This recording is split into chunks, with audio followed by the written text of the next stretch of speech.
celebrated our 4-year anniversary in October. So we got married in October of 2015. How do we know Nate? It is very funny. My sister knows Nate, and she ran into him, saw him doing some stuff on social media, and I was like, oh, he's so sweet. And my sister's like, I know him. And I guess you guys ran into each other at the store. It was like, oh, please, I want to get to know your sister and your brother-in-law. And here we are. So we're probably new to this, but born and raised in New Birth. Right now we attend New Covenant, but so yeah. Yep, same. This is me and Nate's first time meeting. So we meet right now. What's going on, bro? Yep. But pretty much a lot of things that's already been said. Just heard a lot of good things to it. A lot of different people. So we're just excited to be a part of today. You know, whatever input we can add to the table, and whatever we can receive too. I know it's a lot of married couples on here who've been married longer than us. So we're excited to pour and be poured into too. So. Thank you. And then we're going to go with the Bakers. Go ahead first. Hi, I'm Tyese Baker. And I am Rickey Baker, and we have been married for 3 years and 6 months? 6 months as of November, and we are excited about what the Lord is doing through Nate and through this adventure. It starts with me.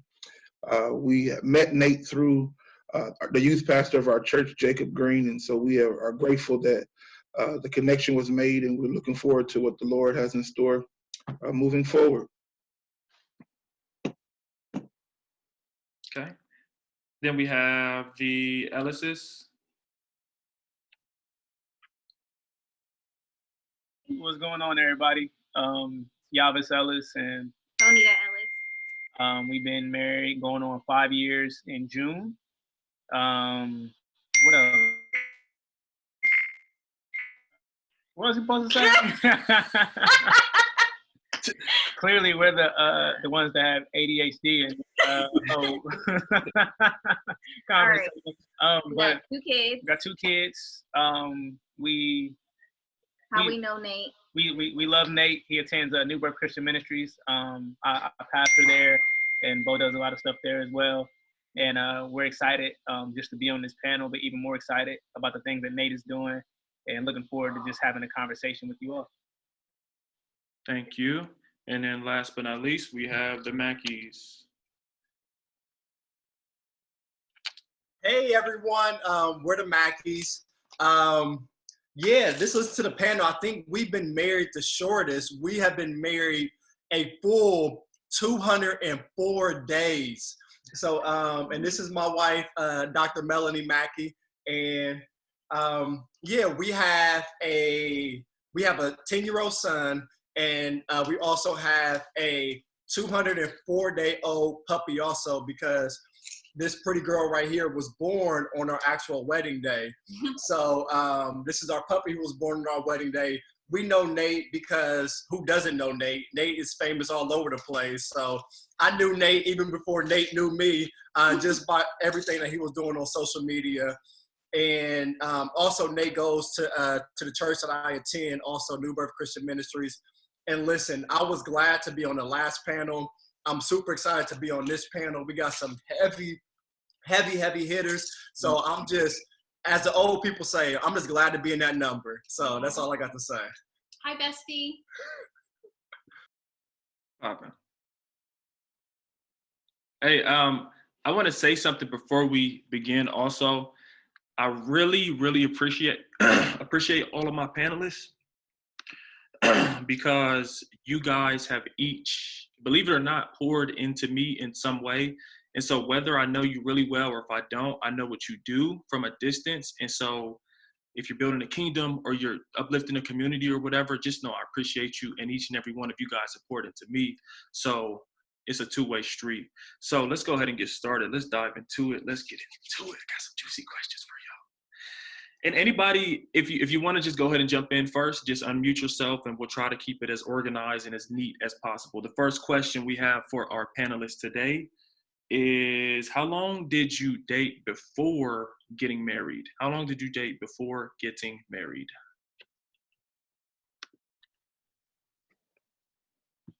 So me and Bo started dating when we were like 17. We dated for 11 years before we actually got married. So we got a lot of time invested.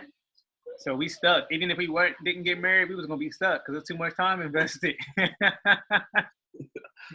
That's a long time. Yeah, it is a long time, right? 11 years. Long time. Oh, that's a long time. 11 years. So let me ask y'all this, and this is kind of off course. Was there any pressure, like, in that 11 years where y'all were like, take that next step or be, you know? It was pressure from other people, but not from us. Not from us, because I was still in school. I wanted to finish school. I didn't want to get married while in school. That was just my personal preference, and so I wasn't and he was. I was trying to make $1 million real quick, so I was definitely not trying to get married no time soon. Come on, Hayes. Our little brother want to come in real fast. I'm just peeping He's out. trying to peep and see what's going on. He's trying to get married soon too. What up, Hayes? What's good? Good with y'all. Yeah, so it wasn't.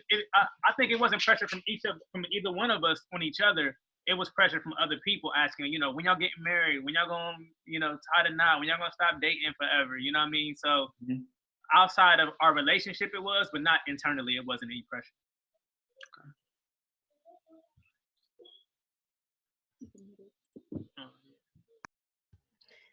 So Kenny and I, we dated for a little over 3 years before we got married. We started dating our senior year of college. Obviously, I'm from Columbus. He's from Detroit. So when we graduated, I moved back to Columbus, and he didn't want to move here. You know, he wanted to move somewhere else. But I'm like, listen, I got a job. I want to go back home to be with my family and friends. And he still had a semester of school left. So long story short, he eventually came to Columbus to play football. So I was glad that he had that opportunity because he didn't want to come here. And we got married a couple years afterwards. All right.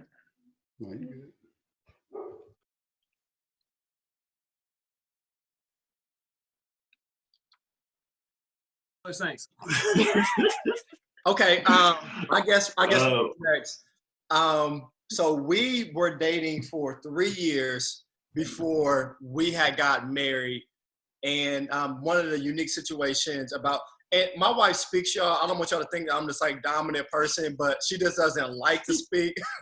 So most of the time I just do all the talking. Like, I don't have her at gunpoint. Like everybody asks me that, like, does she speak? Like, yeah, she just doesn't like to. So we were dating for 3 years. The thing about us is that we knew each other ever since we were 5 years old, though. But we didn't date. She had all these other whack boyfriends and stuff like that. And then she met a real one in me, and we just went on ahead. She slid in my DM. So for the girls out there, it's not a bad thing to slide in the DMs. Say it again, bro. Say that again. Slid in the DMs. And, yep. Next thing you know, I'm putting a ring on it. So, but yeah, we dated for 3 years, and the only pressure that we really felt was just that. We were a little bit older and things like that. So it was just the pressure, like, how long are we going to continue to date until we go ahead and make this thing official. So once I knew, I went on ahead and asked a question, and then we got the ball rolling from there. Nice. Hey, what's up, y'all? We were dating for how many years? 3.5 before we got engaged. So 4 years before we got married. Yeah, 4 years before we got married. I was always told that you're supposed to see somebody in every single season, so I needed to see her in a few more seasons altogether. If you want to know our entire story, though, quick plug, make sure you go to our YouTube channel. You can see how we met exactly. So we dated quite a while before we actually got married. Thank you. 3 must be a pretty good number. Me and Taylor, we dated for 3 years too, before we got married. Like pressure wise, we definitely dealt with the heat. We were around a lot of our friends at the time were getting married at the time, so we was dealing with a lot of that pressure. At least I was dealing with a lot of that pressure. I know she was in a little bit a different position. So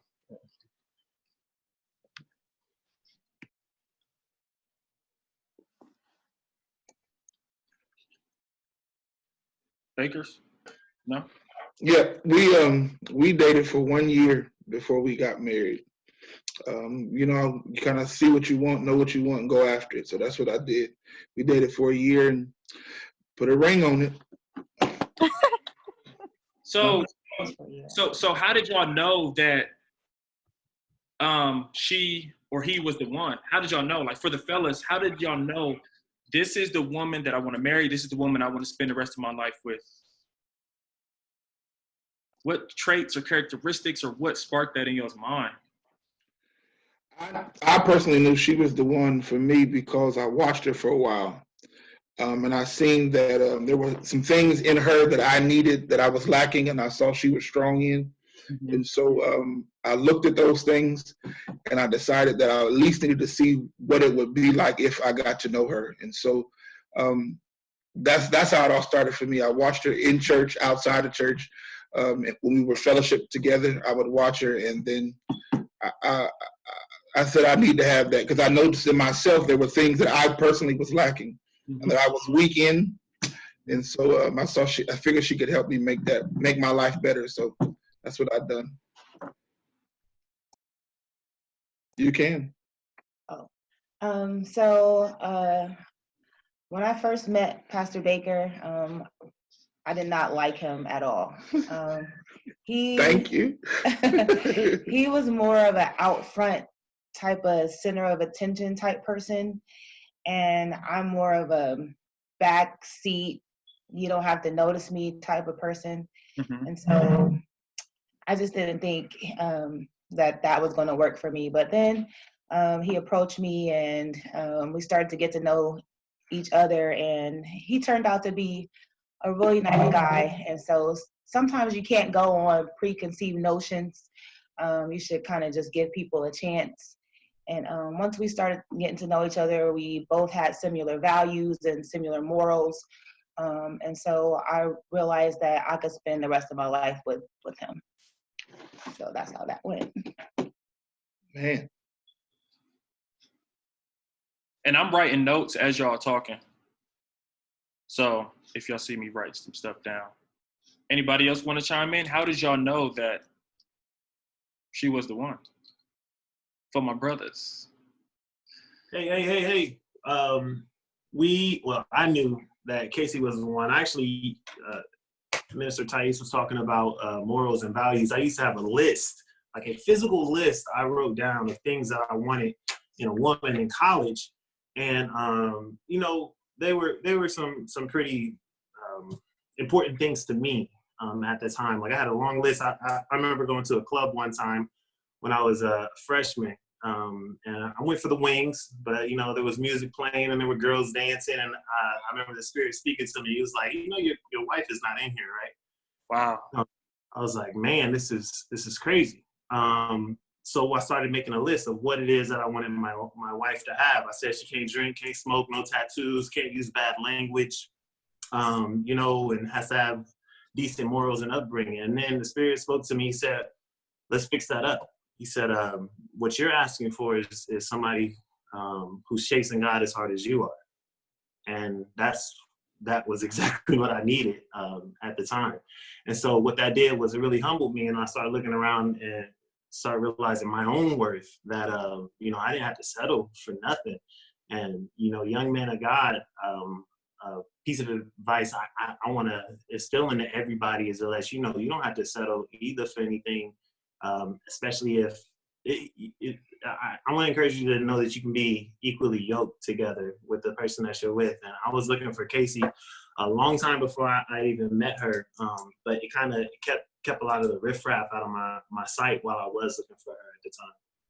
I would say I knew Julian was the one the first time we saw each other. It just was a feeling or a sensing that I had. But we certainly gave it time to make sure, what we were feeling was actually what we were feeling. Mm-hmm. And we prayed, not together, separately on numerous occasions while we were dating. Yes. Lord, if this is not the person, if I'm wasting his time or he's wasting my time, just end it. And throughout our dating period and even to now, we have just had a lot of peace in our relationship and not a lot of fussing and fighting and arguing. It's just been moving along the way the Lord wanted it to. And I believe it's because we put that time in praying in the beginning and allowing the Lord to say, this is your person or it isn't. So we just kind of gave him the control from the beginning, and we're still standing. Praise God. May the Lord watch. All right, so for us, with me and Bo starting to date at such a young age, for me, it was really more so one of those things that I kind of knew early on, because the way that she was walking and the way that she carried herself and the way that she loved on God, it kind of forced me to step my game up. So even me being a believer, even me being somebody who society's seen as this Christian rapper or whatever it may be, Bo had a lifestyle that she had consecrated herself really to God. And I was meeting a lot of other young ladies, whether it be on tour or whether it be in college, whatever it may be, who talked the good talk, but they weren't actually living that lifestyle. So the fact that she was living it, it really forced me to kind of say, hey man, I got to be on my A game, because I got somebody who's living holy, who's practicing holiness, who's practicing waiting until marriage. And that was a big prayer of mine. Like, I wanted to marry somebody who was a virgin, who waited until marriage. Even though I didn't do it myself, I had that standard set up there. And the Lord was, gracious enough that he allowed me to be able to find that in her. But the biggest thing that really made me know that she was the one was in how she made me want to go after God a lot more. And I think that's what continues to keep us, together and thriving, because even now, like, she still makes me want to go after God even more. So that's how I knew for me that she was the one. And for me, it was, I prayed a lot, because growing up as a pastor's daughter, you do get a lot of guys who go, oh, God told me that you are my wife. And so I'm like, hearing these people that you think may have really heard from God, but I've always been a firm believer that if God tells somebody else something, he's going to tell me that. And anytime I ever dated a guy or talked to a guy, I will always pray to God, like, okay, God, get rid of him or show me something. Let me know what's up. Mm-hmm. And every time he's always lent me back to Yaves. So yeah. Every time came right back around. Oh, here we go. Every time, boom. Okay. We're going. Was somebody else speaking? I thought somebody was. You beat me to it, bro. It's yours. Okay. Sorry. My bad. But now me and Taylor, it's funny. We actually didn't have like a love at first sight, if you call it, like, experience. I heard somebody say a long time ago, like, people don't, and whether this holds true or not, I'm just saying it's similar to my story, but he was talking about falling in love, and he was like, people don't fall in love. Most of the time they grow in love. And that's kind of been my story with Taylor. Like, we were friends, I think, probably for about a year and a half to 2 years before we actually started dating. And before we started dating, I like, we were close enough to where I saw her walk through a pretty tough season with some things that she was navigating. So that's kind of like when, my heart started to get tender towards her. And, inevitably, the more time you spend with somebody, start to catch feelings, whatever the case may be. Mm-hmm. But one thing that's critical, I think, when they were talking about, like, I think Bo said it too, like, praying a lot. Me and Taylor, we had the same thing. We prayed a lot through our courtship that, Lord, if this ain't for us, same thing, if we wasting each other's time, like, give us the green light to just break this thing off. And we actually did, like, a couple of times. Me and Taylor had broke up. I think we probably broke up 3 times in the 3 years that we were dating. But the last time I had kind of broke it off, and it was really from a sincere place from my heart. I just wanted to honor God, and I was questioning whether or not my relationship was honoring God at the time. But as soon as the Lord dealt with my heart and got me together, I bought a ring that weekend, and we was engaged 2 weeks later. I was like, I'm not about to keep going through this cycle in my heart. You know what I mean? But, but to bring it full circle, just spending time with one another, sharing each other's hearts, learning each other's passions, dreams, what makes each other's hearts come alive. And, that's where we hit it off.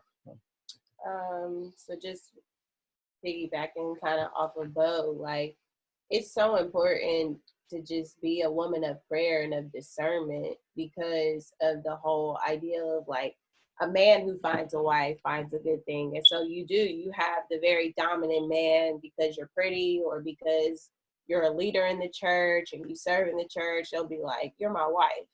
And it's like, wait, well, what if I don't like you? Well, how does that work? You know?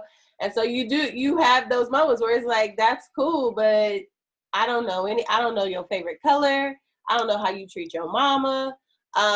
You know, like, I don't know anything about you other than this persona that I see when we're together at church. So that's all fine and dandy. And my advice to any woman is if a man tells you that you're his wife and you don't know him, sis, that's a red flag. But all that to say, like, even with me and Josiah, like, I think, like he said in the beginning when he was like, hey, like, I'm feeling this kind of way towards you, I was in complete shock. Because I'm like, we just friends. Like, I've never even looked at you like that. Like, I don't even know, like, you attractive, but I'm not even looking, I'm not even checking for you that way. And I was just really focused on the Lord doing a lot of work in my life, healing me. I was teaching a Bible study. So I just really wasn't, at the time, I knew, like, I had just broke up with my boyfriend. I'm like, yo, I don't want to deal with any of that again. Like, it's just Jesus. I thought I was going to do mission work, be somewhere in Guatemala, like, completely sold out for God. And then here comes Josiah. And I'm like, that's cute, but, like, I'm not looking for that. And pretty much what sold me on Josiah was just his integrity, like his character, somebody that I felt safe with, somebody, I'm a pretty dominant woman. He was never, what is the word I'm looking for? He was never in fear of my dominance, like never trying to douse it down, never trying to, like, he didn't have ego issues with how dominant I was. Just let me, find me, do me, be me. And I'm like, okay, God. And the last thing that really sold me on him just through our relationship was just God telling me I would never send you a man that will break what I built. And so if a man is coming into your life and tearing down the self-esteem, tearing down all the stuff that I've been building in you all this time, it's definitely not something that I've sent. Hold on, let me write that down. Give me just a second. I'm taking notes. That was good. I just gotta say that was really good. That's dope. You said if a man comes in and tries to break what God has built. Yes. And you can do that unintentionally. You can do that by not paying attention to what she has going on, what she's dealing with. Like, there's a lot of men who see a woman, they want to pursue her, but not even paying attention to what she's healing through or what she's working through. You just got to be mindful of what seasons women are in, and men too. Like, what season are they in, and is the pursuit more important than the woman? And most men, they make a choice, and it shows like what's more important.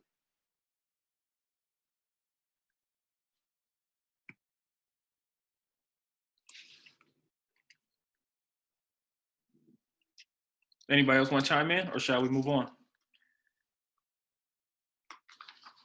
I'm not following that one, bro. Go ahead. All right, so yeah.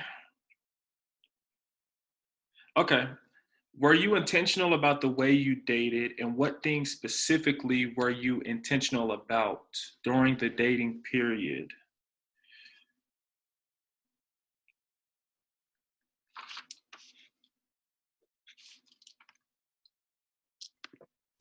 All right, I can go ahead. So, Kenny, go ahead, Kenny. You sure, Mackey? Yep, I'll let my elders go. Stop it. No, I was just gonna go ahead and say that a little bit of backstory for like Rolanda and I is we conceived Kennedy coming out of K-State. Well, actually, as we were graduating, right? So, but we did not rush into marriage, and we we were really intentional about asking God and getting in front of him and hearing from him that if it was in fact his will for us to become one, for us to actually be married. Mm-hmm. And so we didn't get married until a couple of years after Kennedy. But we were really intentional about restoring ourselves. So like we weren't committed, we weren't having sex during that time. Mm-hmm. We really was intentional about we're gonna make sure that we show God how serious we are about this commitment that we have made. We didn't even live together. I spent time when I was transitioning from Kentucky State to Columbus to play ball. I actually, when I did move out, I didn't allow Rolanda to move in with me. And it was our future home once we became married, but we treated it just like that. Like, no, we're not going to play with this thing. So we were really intentional about that because we wanted to show God how serious we were about it. You want to chime in? No, that's good.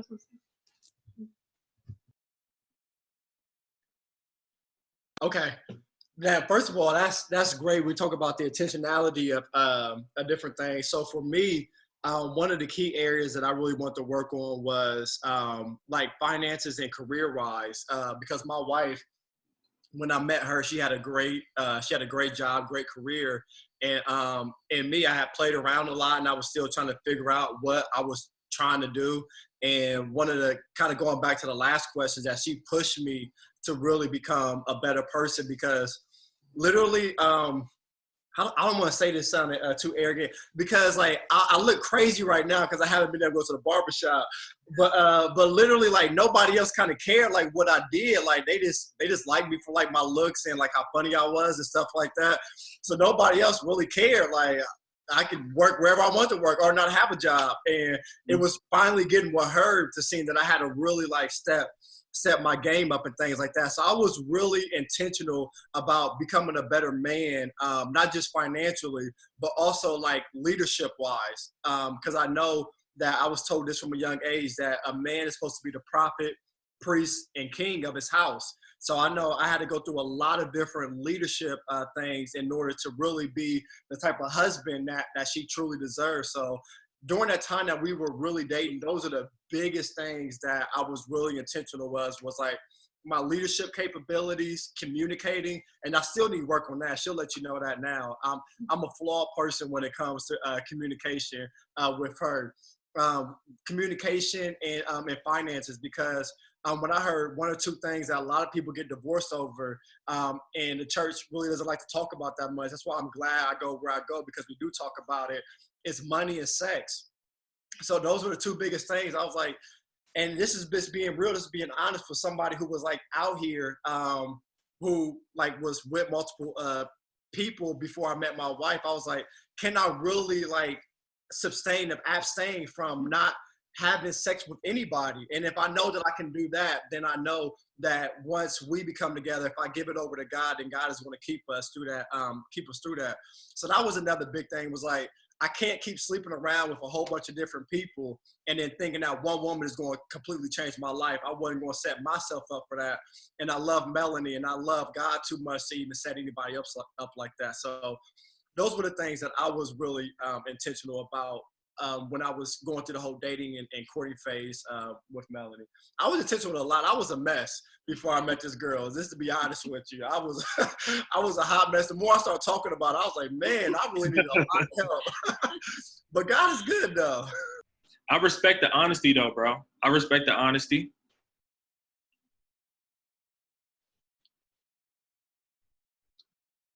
Somebody else?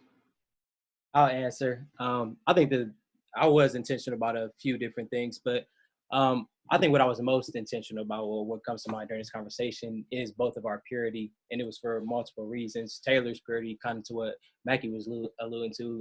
I wasn't about to set her up for that. And then even for myself, like when you're God-fearing and your heart is really to honor God, the shame that comes with sexual sin is like severe. Like that's one of the, like when your heart is really seek the Lord, that's like one of the hardest sins to bounce back from, like from a heart level.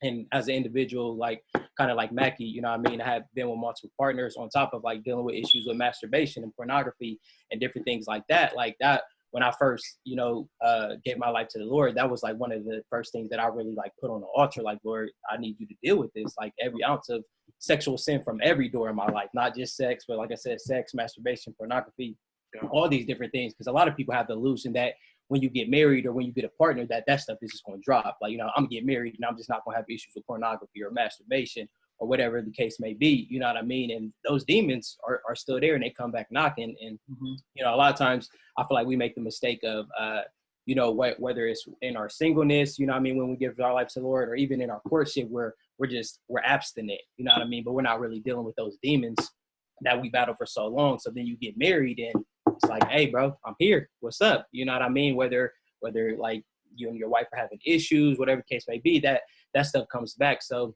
I was just very intentional with that, which is just guarding us, as a couple, but just even like being intentional about dealing with those demons in my heart, like, you know what I mean? Lust, perversion, all those different things. Because I didn't want to deal with that when I got married, like, you know what I mean? I heard so many stories, and you see, especially if you grow up in the church, like, you see so many pastors, leaders, different things falling into these different sins, like, it gets exposed. And 9 times out of 10, I always tell people all the time, like, if you look at people who you esteem, and sorry, my daughter just woke up from that. If you look at people, I'm about to get her. But if you look at people that you esteem in the church, like a lot of times when you see those falls, 9 times out of 10, it wasn't just an intentional, I don't care type of thing. You know what I mean? It's just slow compromises, the small foxes, you know what I mean? So all that to say, I didn't want to have those issues. I didn't want them in my heart, you know what I mean? And I definitely didn't want her to be dealing with that stuff, especially if we were to fall into sexual sin. We both dealing with the shame of that, how to bounce back, how does our marriage look pure? I mean, our courtship or future marriage look pure from this point out. So it was just a very serious thing for me. So I was very intentional in that area. Awesome. Thank you. I think for me, and I would say for us, I think we were intentional in how we learned to communicate and how we grew our friendship. So, we knew each other and of each other for years. Her and my sister hung out a lot in summer camp. And then when we finally had got together, like, we started off being friends first. And so it was important for me to be able to build a long life relationship with my friend. And so communication is such a big part of friendship and a big part of marriage. We tell each other everything, like from when I did mess up, from when I had, outside of marriage, not in my marriage, when we were dating, whenever something did happen or something, yeah, make sure I preface that. Whenever something would happen, like, we have conversations about it, and she'd be open and honest with me. Like, there was never any secrets, and that was important to us, because when you look at other people's marriages and the things that they did, we kind of wanted to learn from other people's mistakes. Right. So just our communication, our friendship, and finances, that was something that both of us were really serious about, and saying, hey, these are the things we're going to do with our money. These are things that we want to make sure that we're going to look toward in the future. And we were very intentional about that. And I don't know if abstaining from sex was really that hard, because she was a virgin, and I like knew that God would kill me if I even tried. So I can honestly say we never even were close to that happening. We went on trips to like Jamaica and all that kind of stuff, and we never even got close, you know what I mean? And that was nothing but a God thing. And of course her, self-control as well. So that was something we were really intentional about as well. Oh, my turn. Oh. I know. Yeah, I think it was just about friendship. Like, he's been my best friend. Like, even when we weren't dating, we still talked every day. Like, that was my best friend. And I think that's a lot of things that some people miss, is they don't build a friendship with their spouse. They only are looking to be in a relationship with that spouse. But I think friendship is key, because when you're friends, no matter what you go through, you're going to work it out, because you guys are friends. Like, he's my best friend, literally my best friend. So yeah, I think the whole friendship was the best part about us even dating before we got married. And now it's just like an extra plus. There's benefits. Neat. Okay. Anybody else want to chime in? Y'all giving us some great feedback and answers and testimonies right now. Anybody else want to add on? I'll say one thing that I didn't hear mentioned. We were very intentional about keeping people out of our business. People, especially in the church, like to be in your business. And so we were very intentional at keeping that to us, and what went on with us went on with us. It even some months had went by before anyone even knew we were dating, because we just didn't want people to be involved, because everyone has an opinion and it's not always the opinion. So you just got to be intentional about keeping people out of your business in dating. That's good. Praise the Lord. We want to be the only ones. We want to be the only ones that don't say that though. This one, you guys have covered just about everything as far as intentionality goes. I'll say two things. For us, we dated with a purpose. I remember when we were younger, I used to watch Flavor of Love and all those dating shows that go out. Like, they just date for fun, just to get a rose. Like, they never were intentional about wanting to marry that person. So begin with the end in mind. Same thing with finances, with investments, all of that stuff. Think about the end in mind, and have a purpose. When you look at that girl, yeah, she looks good, but can you see yourself with her in the long term? So think about that and really have that as a goal. And another thing for me, something that was really different with Casey that I wanted to make sure I didn't mess up. Casey was also a virgin before we got married. And I, up to that point, everybody I had ever dated, I was always asking for, like, having them send me pictures, or we're trading texts late at night. And, that's the devil's playground. Like, that's when David fell with Bathsheba in the evening time when he was looking at her baits. So I was very intentional, never, like, I don't know, Casey kind of set me straight. I never asked for no pictures, but I might have hinted at it in the relationship, but she was like, yeah, right, you ain't getting no pictures from me. So I was like, okay, I see what this is gonna be. And I had to, like, it was serious. So that was it. I would say, I think another couple touched on this, is you also have to commit to your friendship and be intentional about being friends. I think initially when we started dating, I was like, this is my boyfriend, but we weren't friends yet, that we were still building that level of intimacy in our marriage, or in our relationship. But I think once you do get married, you really want to know the person and be very comfortable with this person, because you're undoubtedly gonna have to walk through some things together, and you don't want to be going through those very sensitive or difficult times with someone who you just like. So you really commit to finding out who this person is, what they're like, what makes them tick, what motivates them, all of those things. It's not just you find each other attractive, you both love the Lord, and so we're going to get married. Yeah. There's so much more to develop. May the Lord watch. I'm just going to add really quick, be intentional about vulnerability. I think that's a really, really important space. Josiah told me that both tapped on healing, but just being vulnerable.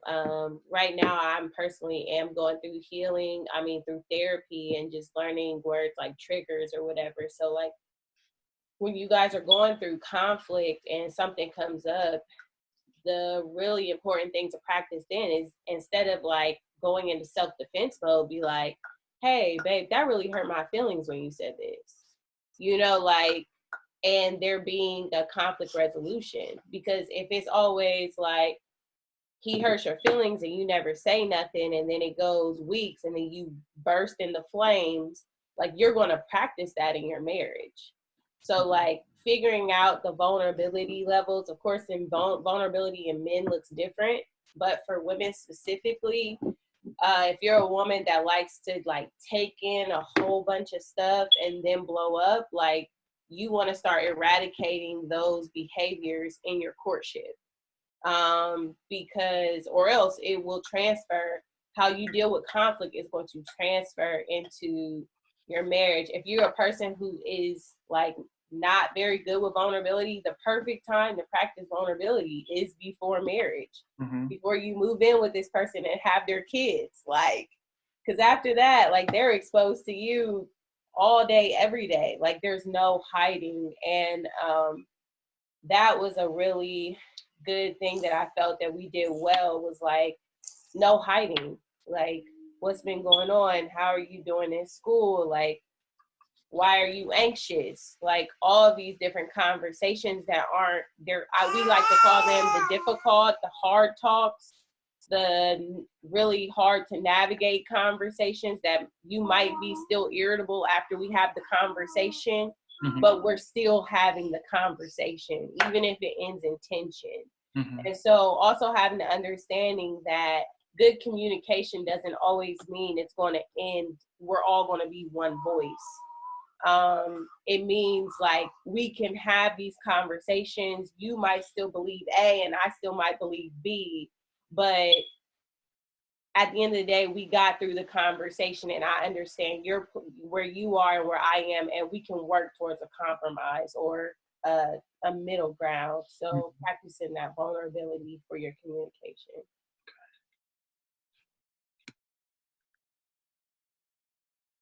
This is good.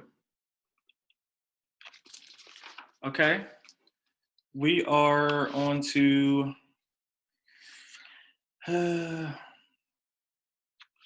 let's jump to okay. What is your definition of being equally yoked? I know somebody mentioned equally yoked earlier when it comes to your partner. And so what is y'all's definition of being equally yoked with someone? And why is it important to be equally yoked? I think being equally yoked, it doesn't mean that you two always answer the same way, right? So doesn't mean we both like all the same things or we have this taste or we answer the question with the same, response. But I think what it means is that you are in agreement and are willing to walk together within that agreement. And so when you think about a yoke is something that they would put around an oxen's neck. So, whenever you have something that's connecting you together, it's like wherever she goes, I go. Wherever I go, she's going to go. And I think being equally yoked pretty much means that whatever decision we make, we're going to agree to make that decision together and walk together in that decision on one accord. So there are certain things that she may want that I may personally not want to do or may not agree with. And after prayer, if God reveals to me that, hey, that's the route we're supposed to go, then equally that's where we're going, right? So that's how I look at being equally yoked, is more so being in agreement and understanding that you two are a team, and where the team goes, we go, right? So there really is no I in the marriage, even though there's I in marriage. That makes sense.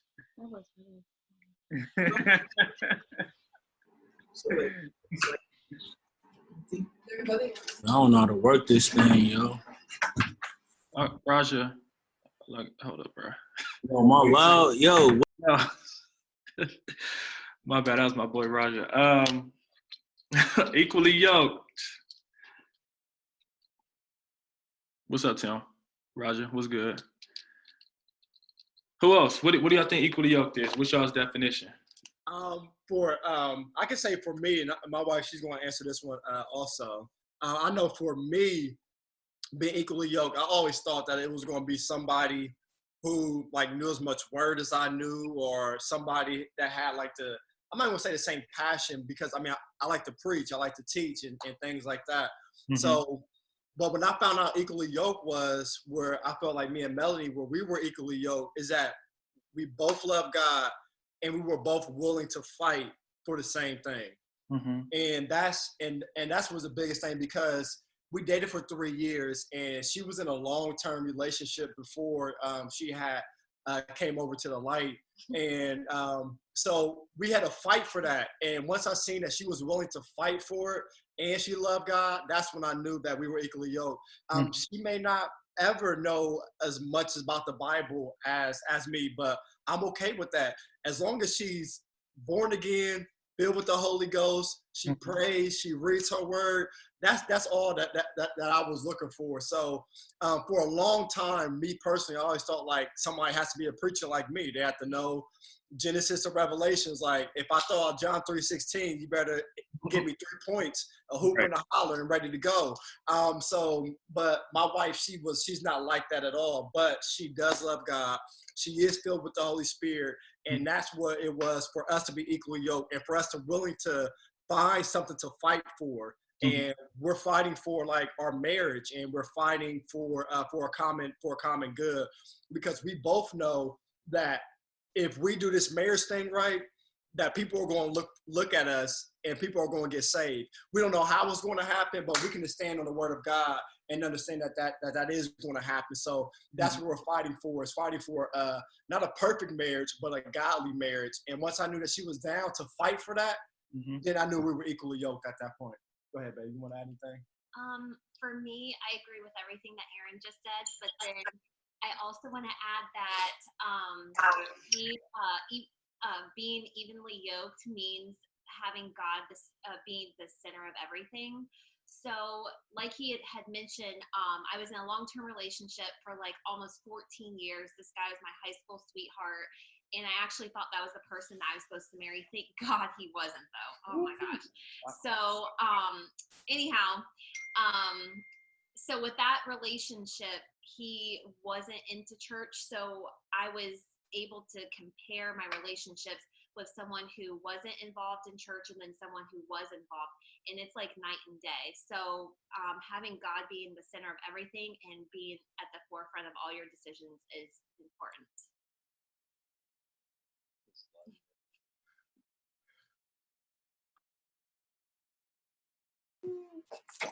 I'm gonna go ahead and go so there's not too much dead space.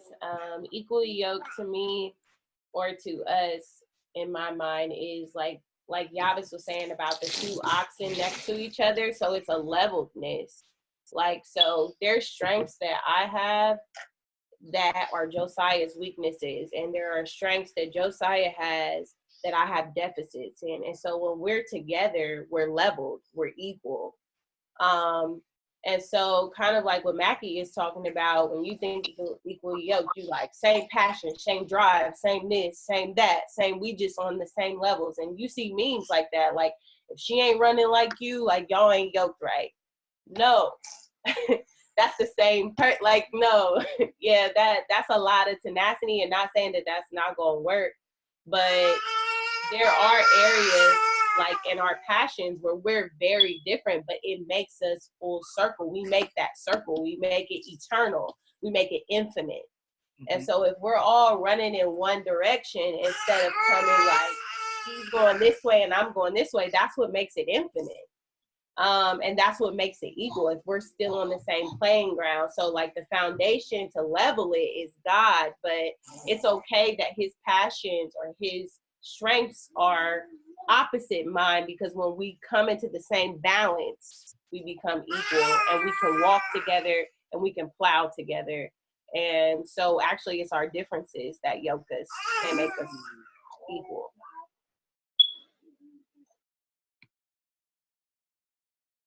That's good.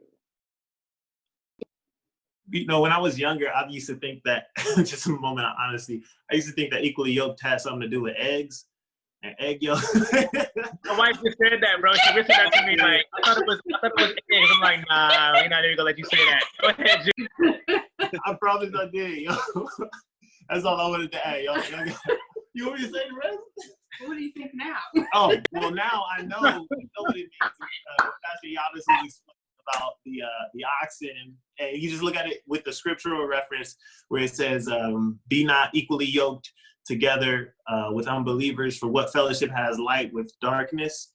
So that kind of goes back to where I was talking about how Casey and I met. I wanted to make sure that I found somebody who was walking in the light, because it's very difficult if you're walking in the light and you're with somebody who's in darkness, because what happens is 100% of the time when light is introduced to darkness, it exposes the darkness. And, you know, that's a hard pill to swallow sometimes. If you're walking with somebody who doesn't agree with you, they're not walking in the same light as you. It's very hard for you guys to walk together and agree, because the Bible says, how can two people walk together unless they agree?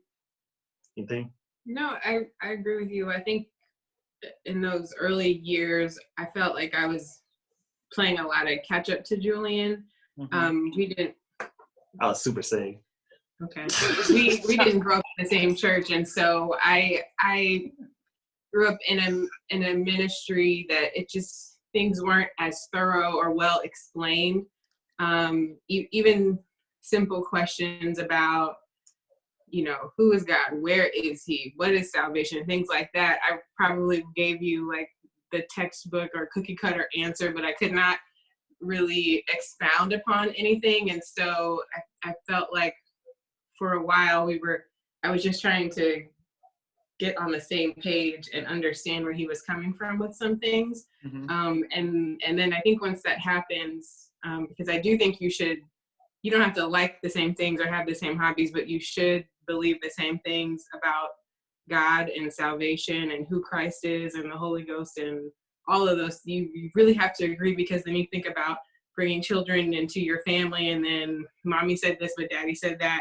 Right. Which one is true? So that's all I want to add. Amen. Scrambled eggs.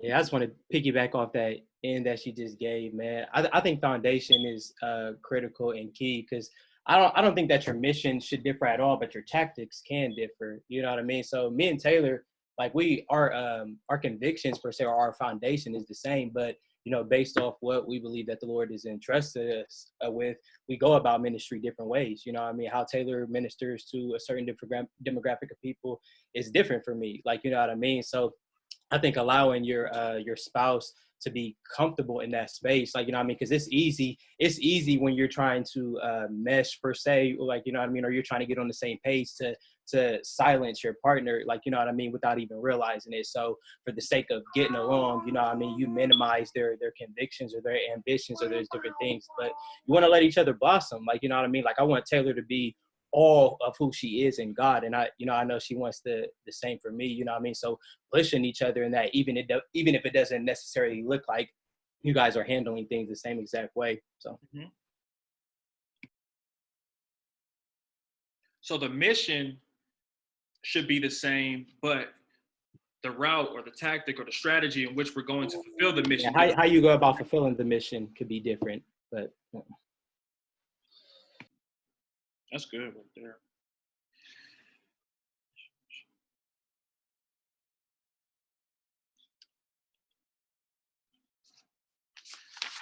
All right, nobody else wants to chime in? Okay, now we kind of covered some dating things.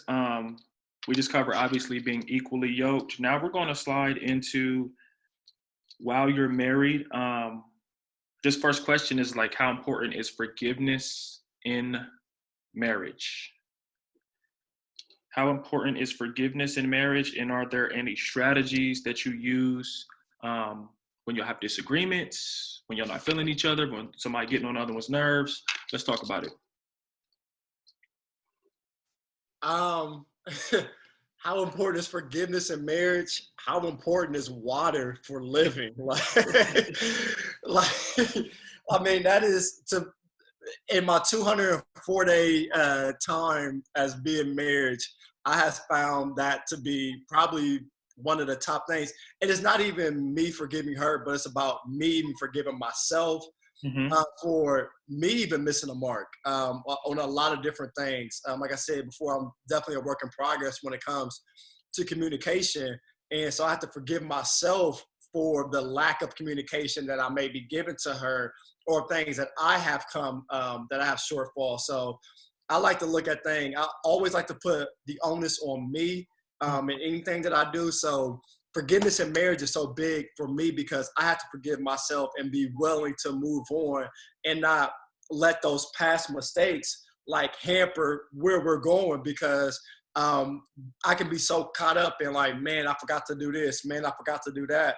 and I begin to feel crippled, and I begin to feel like less than. So I have to forgive myself and know that we do have the same common goal, and my wife has the grace for me. So I never have to forgive my wife. My wife is an angel. It's just all about me forgiving myself when it comes to that. So you want to add anything to that, babe? I think you hit the nail on the head. For me, I'm a perfectionist. And I think that a lot of times I don't intentionally mean to be hard on Aaron, but I just want the best for him. So I think that might come across as me nagging, but really it's just I just want him to be the best he can be, right? And so I think, like he said, showing grace for each other and letting the person know that you are in it as a team and you guys are working for a common goal is key. Yep, I had a coach in basketball. He said the two most beautiful words in basketball was "my bad." Once somebody took the onus and it was like "my bad," and I'll never forget when he had said that, because I do that a lot in my marriage. Like, "My bad, babe. That was all me. I forgot to cut the heat on the 75, and I left it at 71. That's my bad, babe."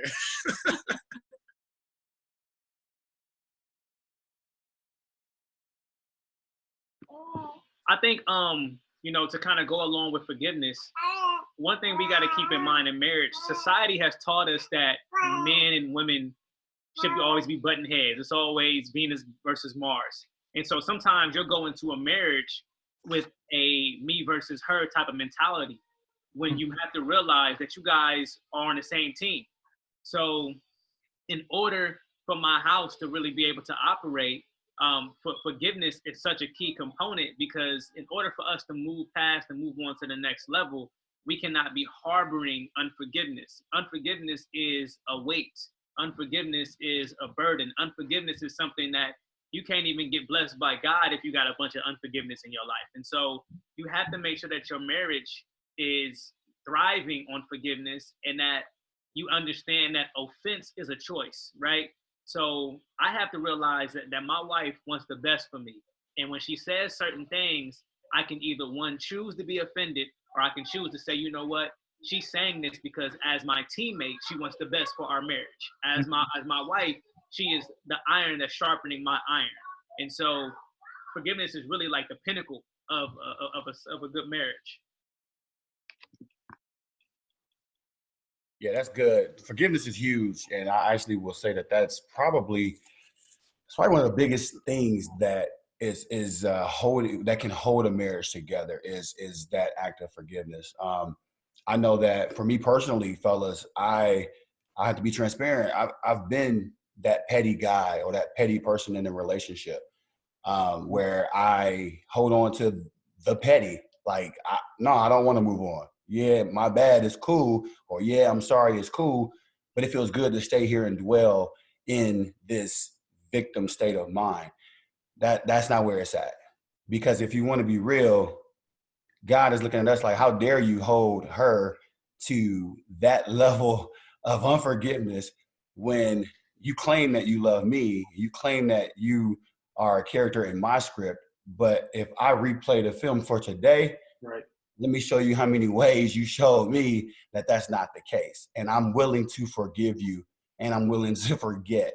So I had to check myself really quick, and it didn't happen overnight. Like, my pettiness, this isn't something where I'm years in the game. This is some stuff that I was petty 3 months ago.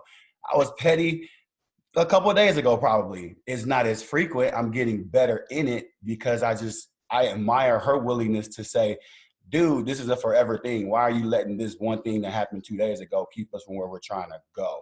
Mm-hmm. And if we know that quitting and then there's no exit doors in this situation, then baby, you stuck with me and this is what it's going to be. So you might as well, the quicker you move past that, the quicker we go ahead and continue on doing what God has called us to do. So I admire her for that, because she just put me in that football state of mind where it's like, next play up, like, let's go, next play. Mm-hmm. Don't worry about what just happened. We'll watch the film. We'll realize, okay, we could have made an adjustment, but ultimately you cannot stay and dwell on that stuff. So that's just keeping it 100 on being petty and how it can hinder you from where you want to go in your relationship. So you were petty years ago. Like, you've been petty. Did you have this pettiness trait, like, I don't know, say high school, college, when y'all were dating and stuff?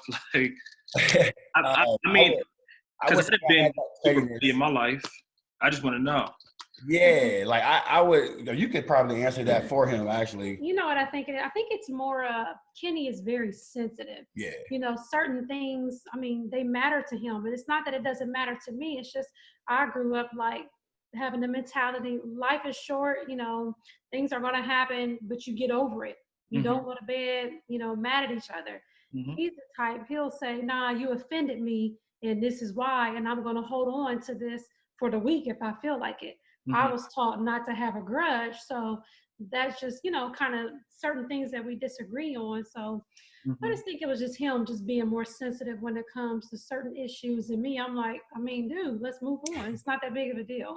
And it was also, Nate, it was also a learned behavior. It's what my parents modeled before me. And this is really good for us as married couples to understand that what we may have seen in our home growing up does not necessarily mean that's what God intends for marriage to look like. Hold up, say that again. Say it one more time for the people who are talking or not listening. Say it again.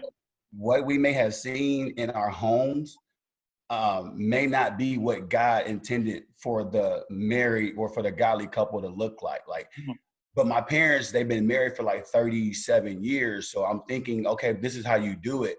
But I've also seen how they could go months without talking to each other and still serve in the church. Wow. So I'm thinking doing this to her, it's just what you're supposed to do, until God really had to convict me and say, nah, dude, like, you wrong. Like, if you're really saying that you love me and I'm willing to love you unconditionally, you need to exert that same kind of love towards her.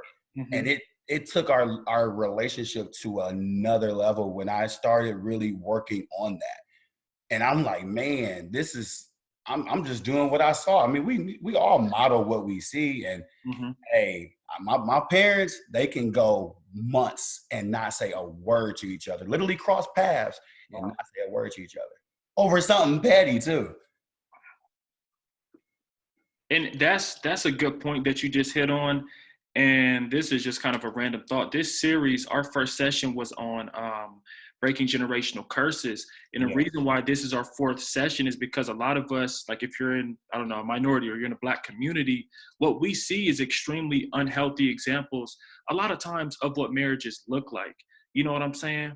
And so that mindset or that learned behavior or that pettiness or that anger or bitterness or whatever, we just carry it down from generation to generation. Or if we didn't seen 3 failed marriages, we begin to think like, okay, that's going to become our reality. Yeah. And so for the people on this call, I pray to God that y'all get extremely encouraged and hopeful, because we have literally, like she just said, a lot of greenleaf marriages, like what she just said in the message. Like, we see that, but we have these great examples of what it can be right here. And so that was really good that you talked about that learned behavior and you know, like what you saw your parents exhibiting. That's huge. Yeah. Like, I didn't realize that I was shutting down a lot with women in the past until I realized I watched my father do that with my mom every time they would argue. You know what I mean? So that was great. I don't want to get off topic. That was good. Anybody else?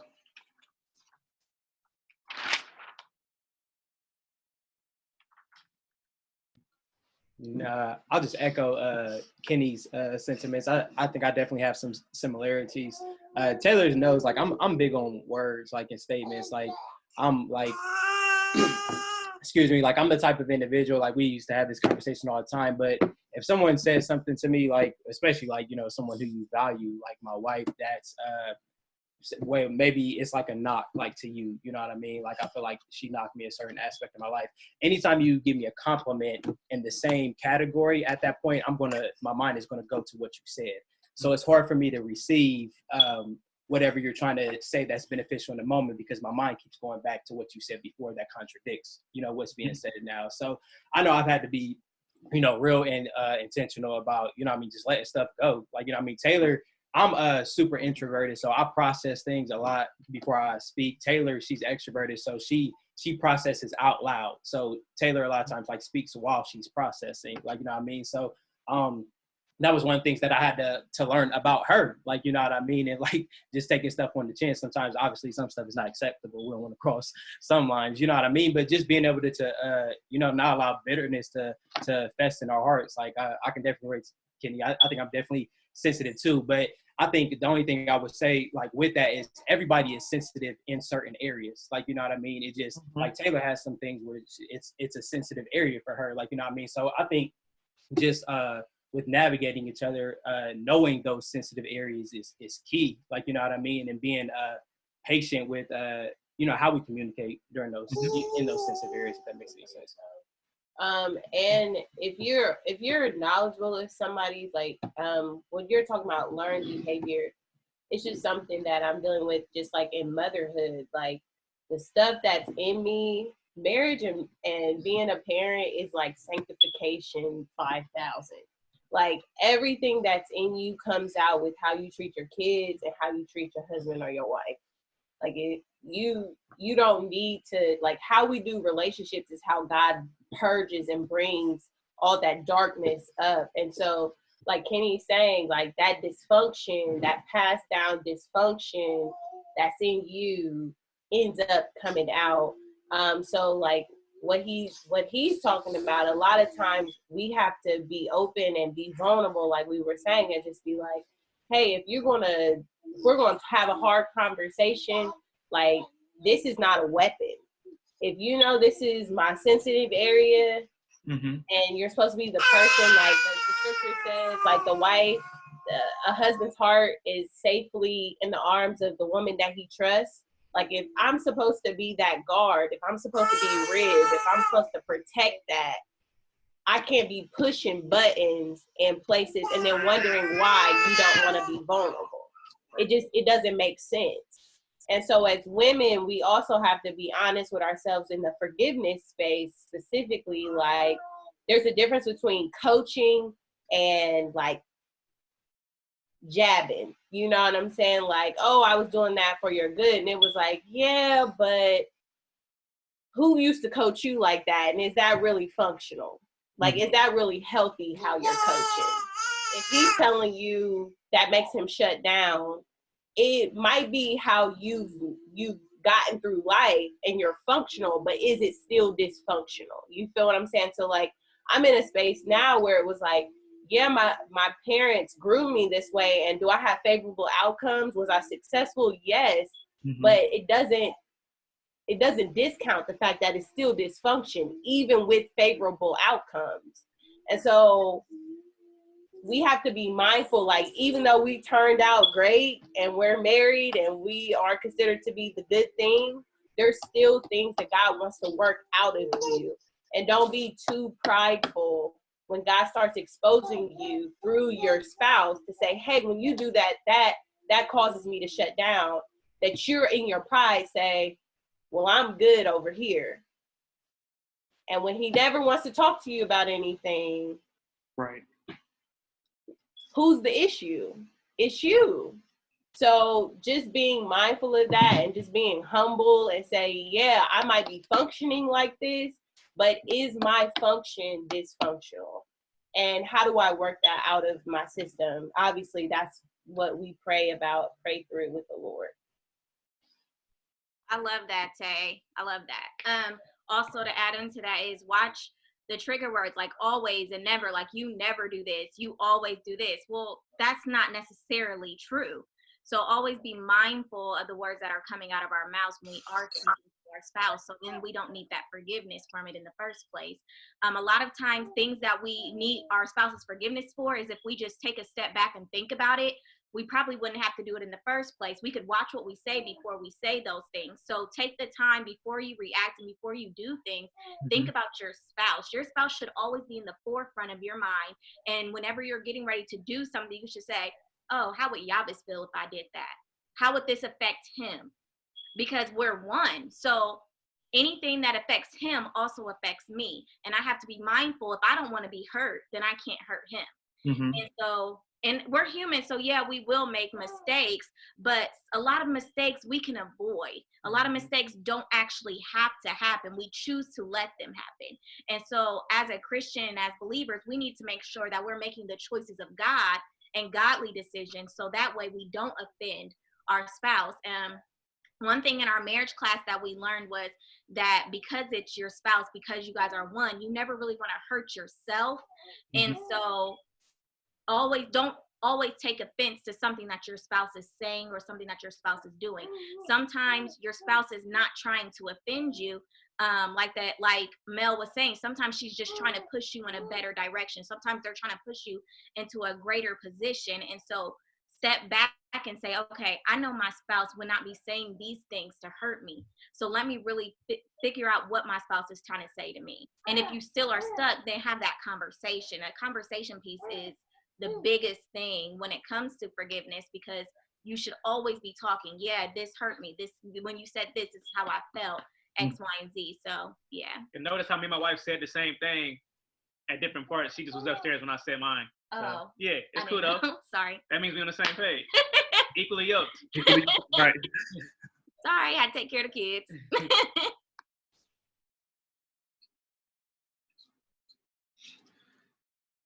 Okay, let's keep it moving. We're gonna go with, and let's try to keep this next one kind of shorter if we can, because I want to be respectful of everybody's time this evening. What is one of the greatest obstacles that you guys have personally had to overcome in your marriage?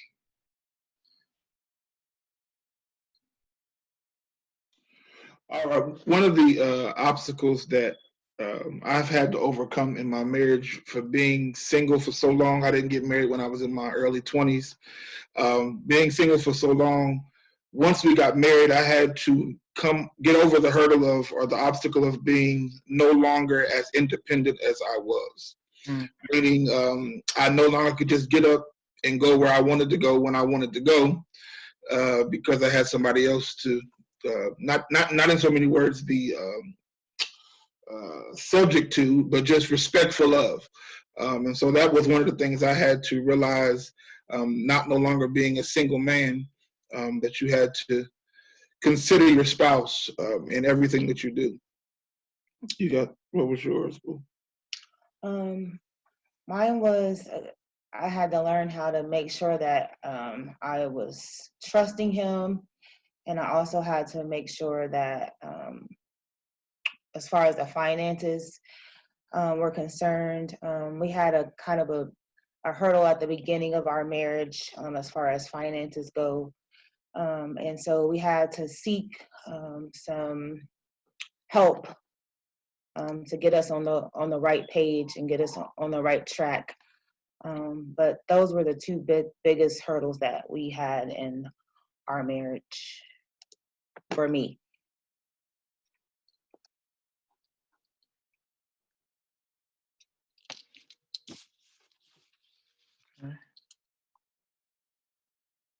I see Raja and Tim over there getting it in. I'm mad at Raja. Probably got the Cowboys. Anybody else want to answer that one, or? Okay, we'll keep it moving. This is for the wives. Wives, is it hard for you to be submissive to your husband? Keep it real. Let's talk about it.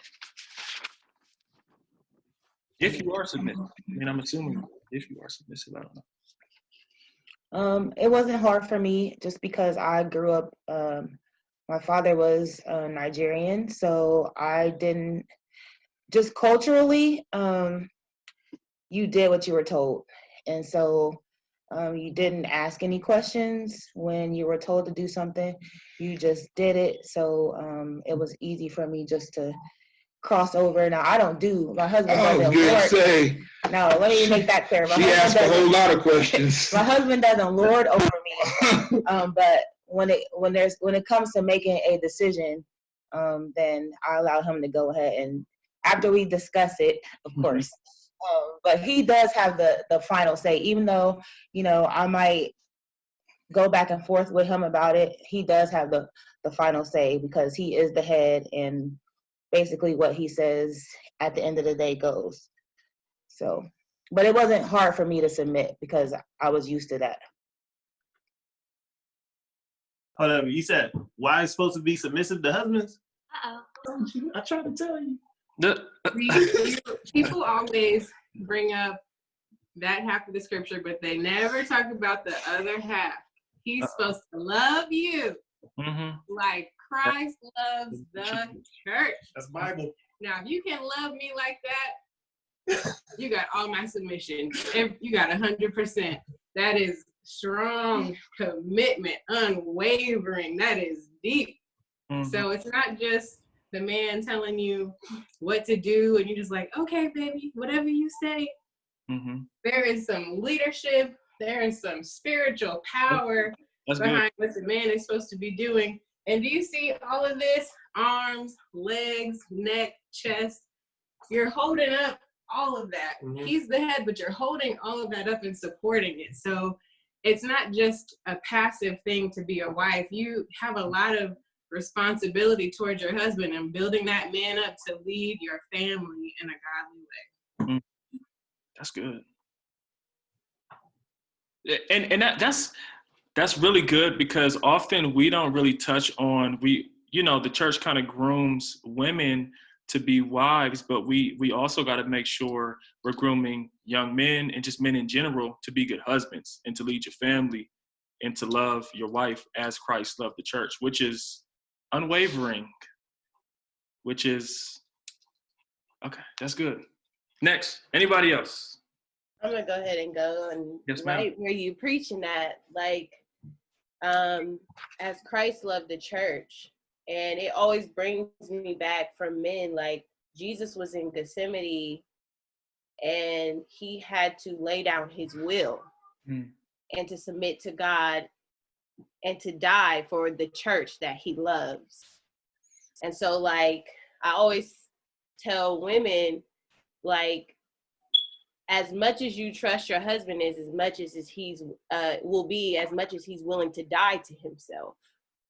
And if he is fully died to himself and allow Christ to fully be resurrected in him, the easier it is to submit to the household. You know what I'm saying? So I'll start there. But with submission, I think it's also the language, like what is our true biblical understanding of submission? Like, what is that? And when trust is broken, how do you fix it? And when communication is sparse, how do you fix it? And so knowing that submission can fully be rendered when communication is well, when trust is healed, and when your head is fully submitted to Christ. I'm going to trust Josiah because of his track record of trusting God. If I keep seeing the integrity and he keeps showing me time and time again, like when I make decisions, it's not for me, it's for us. It's not going to be hard to say, Lord, help me to trust my husband in prayer. It's not going to be like cussing when you're praying, right? It's like, Lord, if I'm afraid to trust, every time I've ever been that way, he's like, what do you see? It's like, dang, every time Josiah makes a decision to fix my credit, to put something in his name, to do anything, and he's moving for me, for us, to build me, to build whatever, he's only proving every decision he's making is for us. So therefore, like, I can come into agreement and alignment underneath his covering. Oftentimes I also think, like, the language we use around, like, holding a man up as if, like, the man is weak, you know, and I think that gives men, unfortunately, it gives men in the church a pass to be weak, right? But, like, Jesus wasn't weak. He was meek. He laid his life down. He gave up his spirit. So as men, we need to empower women. We need to empower our men as well. Like, I'm coming up under you because of your strong leadership. I wouldn't have said yes to marry you if you weren't a strong leader. You already showed the characteristics of a strong leader. Thus, I'm willing to come up underneath your covering. And I think if we start to exchange that kind of language with our sons, with our husbands, they'll know that the leadership, that they have it, and to lead well. That's good. You're preaching, Taylor. You're preaching.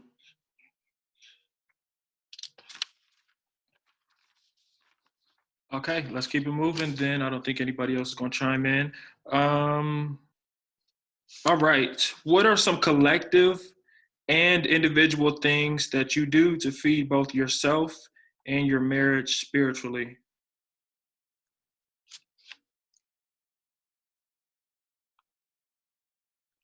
So what do you do individually, and then what do you and your spouse do?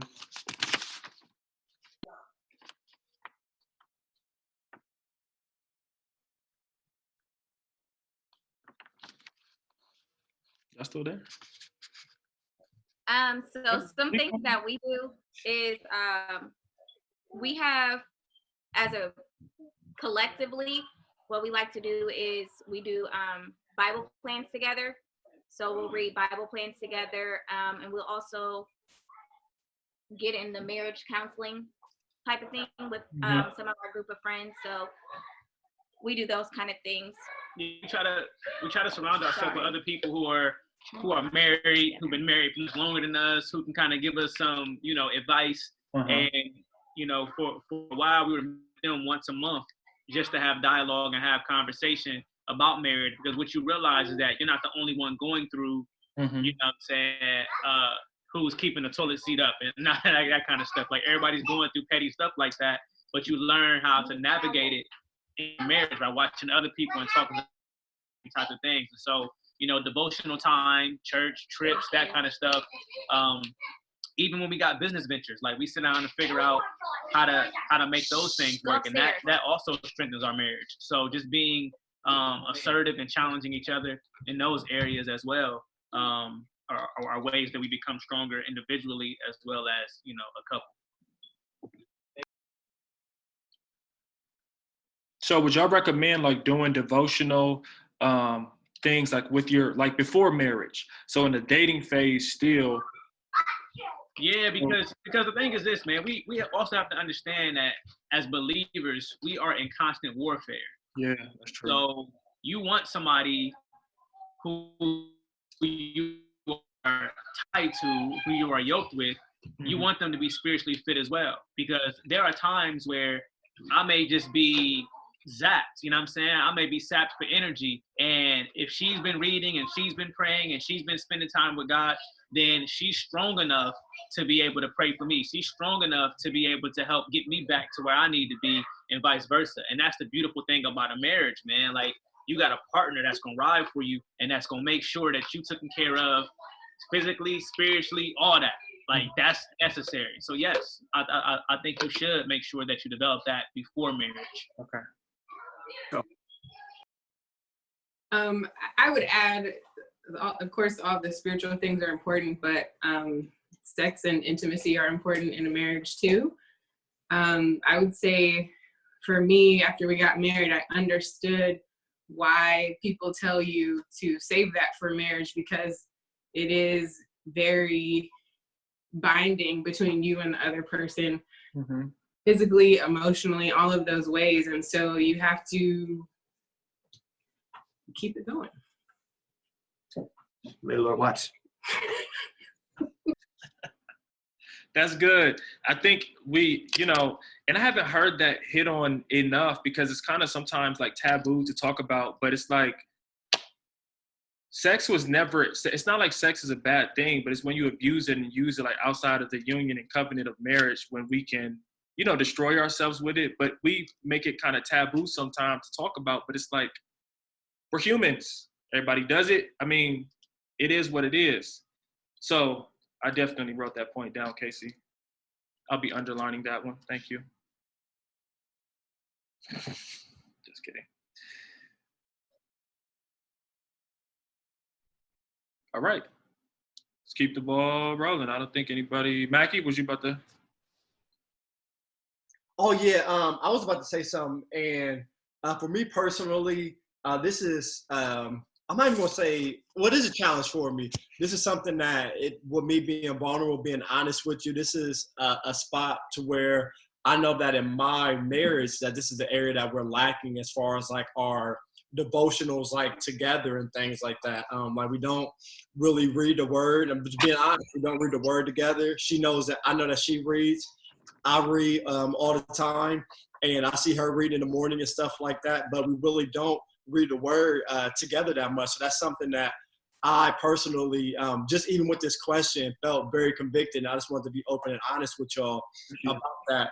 Now, one thing that I can attest to, and I know that she loves it, is that every time we eat a meal, I said a prayer, and I make it one of those like prayers that like your great grandfather would say, that the food would get cold by the time the person stops praying. So I guess I look at that as my devotional. Like our food would be cold. I done prayed about everything else, but forget about to pray for the food. I mean, I pray for the food. I pray for the chicken that sacrifices life and all of that stuff.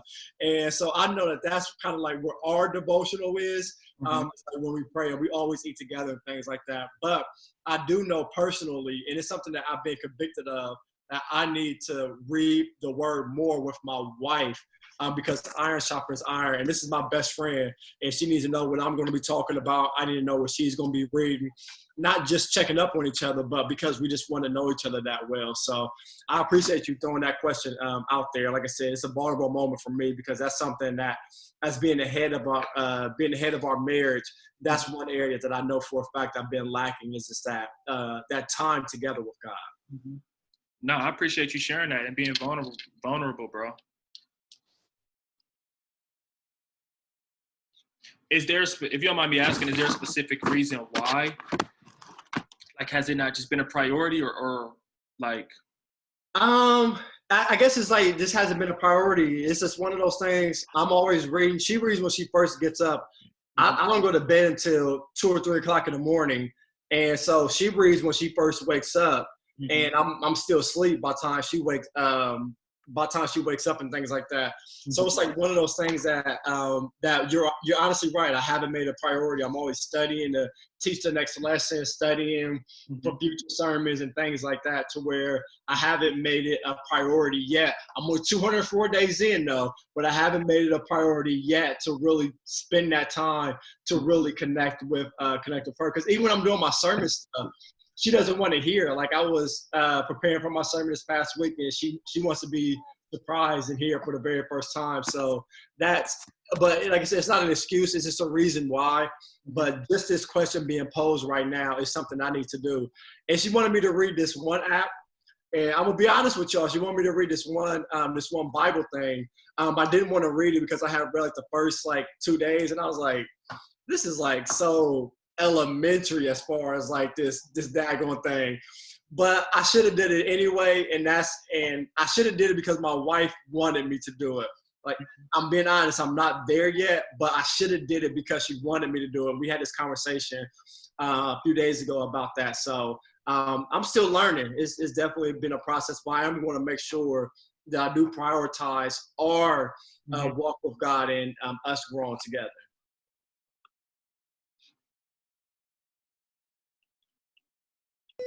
Mackey, your honesty, that's perfect, because to be all the way real, in a lot of churches, people forget that your family is your first ministry.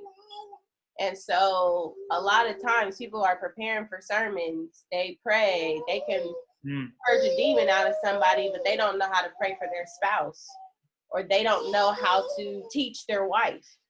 And vice versa. If your wife is a minister, she can minister to all the women in the world, but you don't know what the Lord is saying over your husband. Trust me, seen it.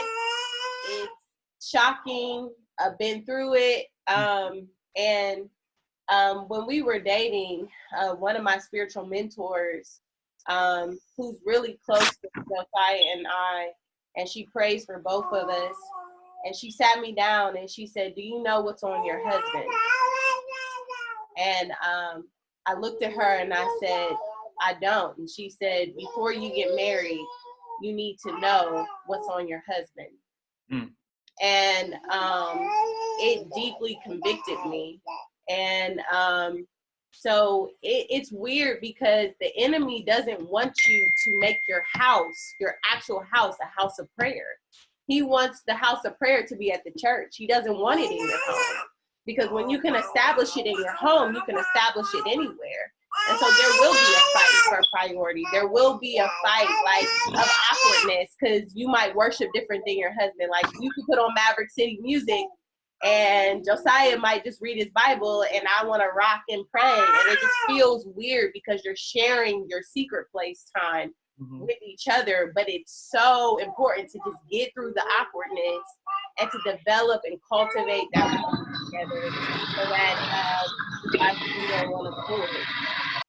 Hey, Taylor, somebody asked a question, and I love the question that somebody posed in the chat. Miss Wagner has said, "What do you mean by on him?" And I just love that question because it's like it's a real question. So Taylor can answer that. By on him, I mean anointing. Do you know the anointing on your husband? Do you know his gifts? Do you know what the Lord is saying to him? Do you know his mandate, his call? And how do you pray for that? How do you pray into that? And that's what I meant by on him. I'm sorry.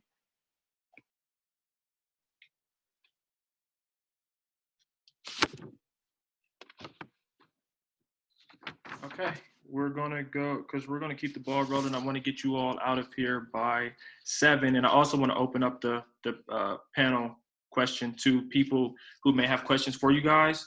So we're gonna go to for those of you who, well, almost all of you have kids. How did you decide on planning a family? How did that planning process go? Did you plan it?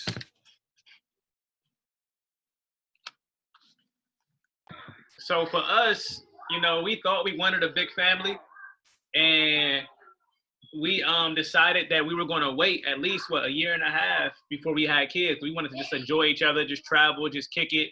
And that was our prayer. Our prayer was, all right, Lord, give us a year and a half. We didn't do birth control or contraception. We just was like, we're gonna wing it and believe that God gonna let us get a year and a half without no kids. And it worked out. So we had our son, and we thought we wanted more kids. We said we got a son, and nah, we one and done. And then this little one right here, Elle, she came out of nowhere. Our Tyese baby.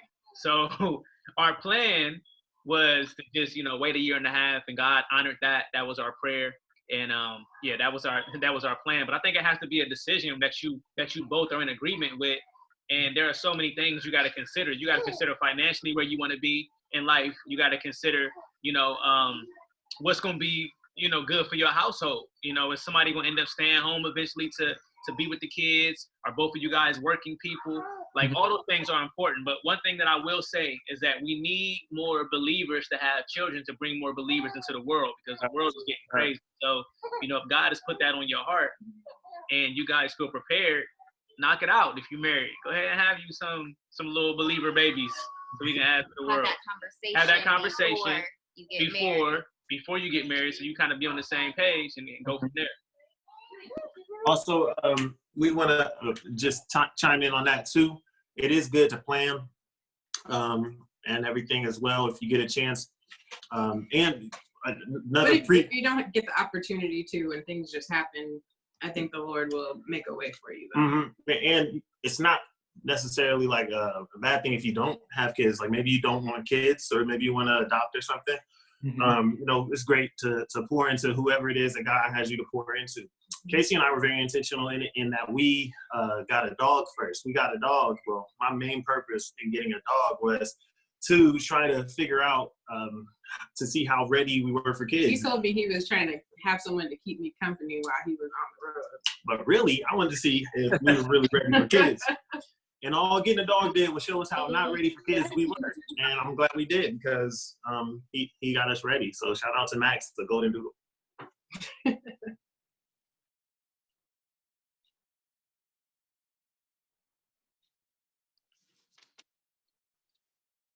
Okay, I don't think we have anyone else for that question. Women who are with preachers and ministers, how do you keep your own identity?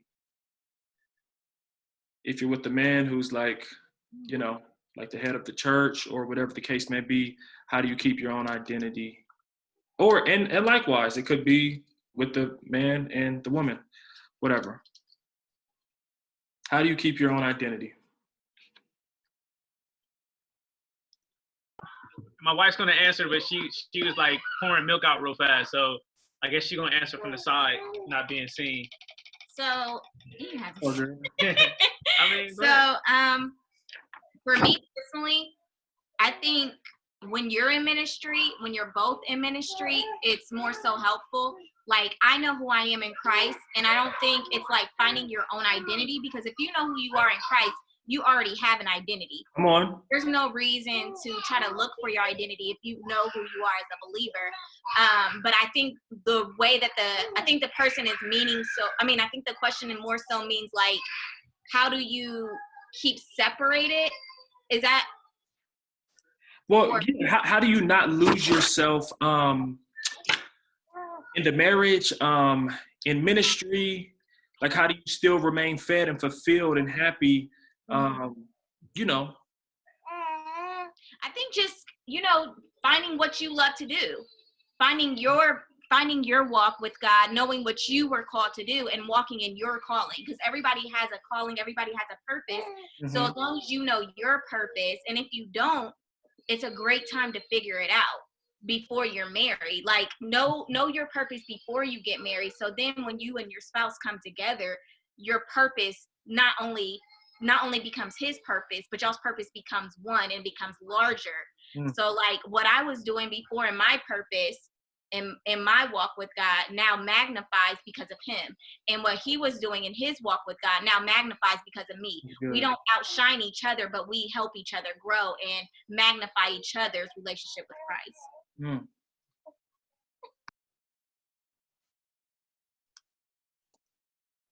I'm going to piggyback off of that, just to say that when my husband looks good, I look good. And so when it comes to ministry, like Mrs. Yaves was saying, you have your own ministry, he has his own ministry. And then I grew up in church and he grew up in church. So I had in my life what the Lord had called me to do, what he told me to do. And so when he and I met and we got together, we just were a help one to another. So there wasn't really finding an identity. It was more of how am I going to help to make him shine? How am I going to be able to be there to be a helpmate to him, not to be a burden, not to try and run the church, not to try and create confusion. How am I going to help to lift him up? And that was my main concern, becoming a pastor's wife. You always have to be mindful of how you look, how you're dressed, what you say, what you don't say, because you're an example to everybody else and they're always watching you. So in that aspect, I'll just try to do what I can to make sure that both of us, look good and that we're doing the will of the Father.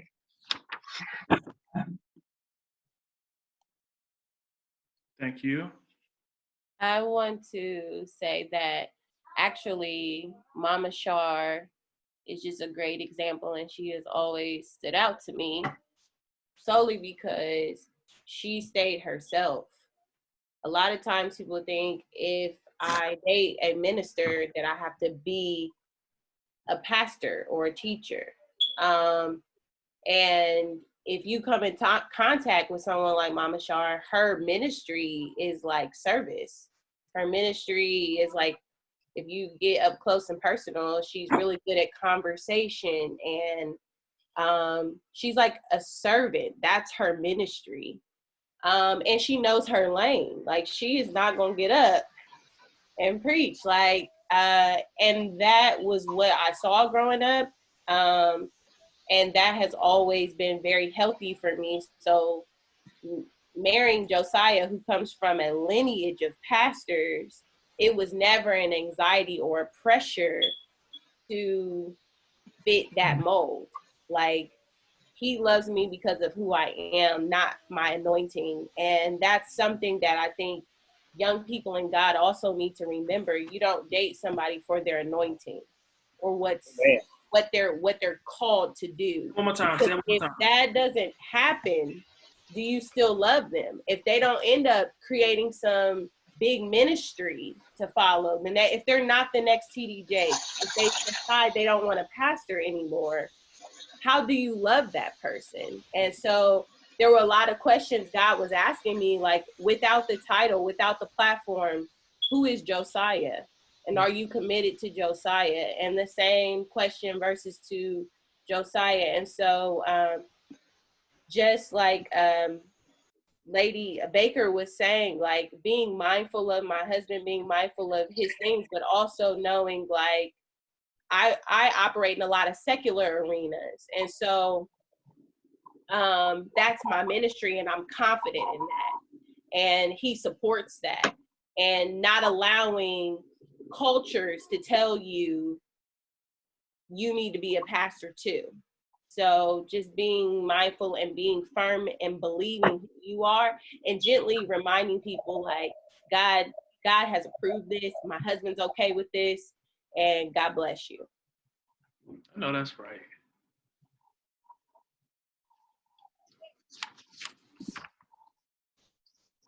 Do we have any more?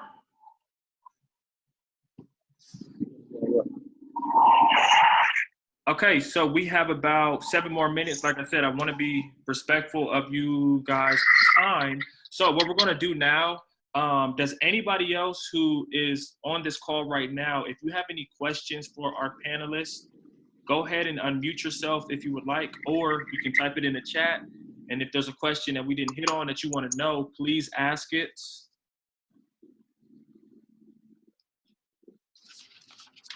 Okay, I'll go.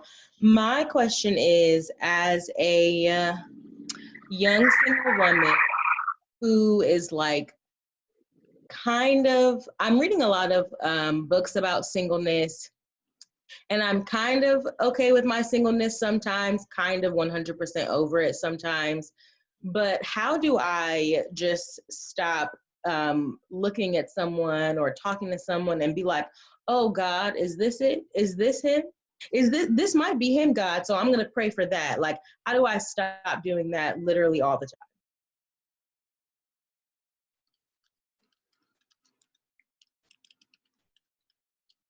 Mic check, 1, 2.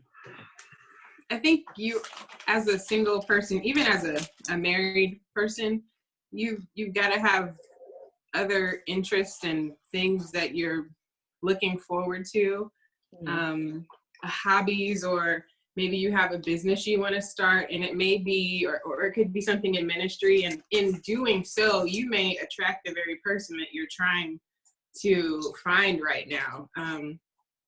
But like we were talking earlier about having your own identity, you still, Julian loves to play basketball. I'm terrible at basketball. I'm not athletically inclined at all, but he has to do that for him, and that makes him who he is. And I have my own things that I'm interested in that he, is not jumping up and down about. And I think when you're, you support. And I think when you're single, it's the same way. You got to have dreams and goals and things that you're pursuing, and really, let God work on the timing and who it is and when it is and all of that, and really focus on being the best version of yourself. Be someone that you would want to marry. So just focus on you, and don't think so much about when he may come along, because if that's a desire that you have, I think the Lord will provide that for you. Question for Lord.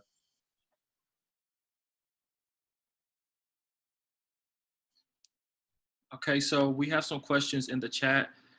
The first one is from Jessica, and it says, did you have a list of qualities for your significant other, and how strict did you follow that? Coming from a single woman, did you have a list of qualities for your significant other, and how strict did you follow that? I know I had a list of qualities, and he didn't check off none of my boxes besides being saved. So I mean, you just gotta go with it, you know. Like I tell people all the time, like Yaves was not like the kind of guy that I would talk to. I talked to like every guy that I talked to was more like a football player. Most of them played football, like football player type of guys, athletic type of guys. But I think when you are looking at qualities from your fleshly point of view, it's a lot different from the qualities of your spiritual point of view, because he checks off all those marks. So, and the spiritual man will always outwin the physical man for me. That's good. So I think you have to start to combine your qualities together and say, okay, what's really important? Is him being 5'9" important? Nah, I can do without that. 5'5" is cool. He made it work. So, you know what I mean? But those qualities, some things aren't really necessary to have. And I'm really a hooper. As Julian, I'm really be a hooper. So we got a couple championships in our belt.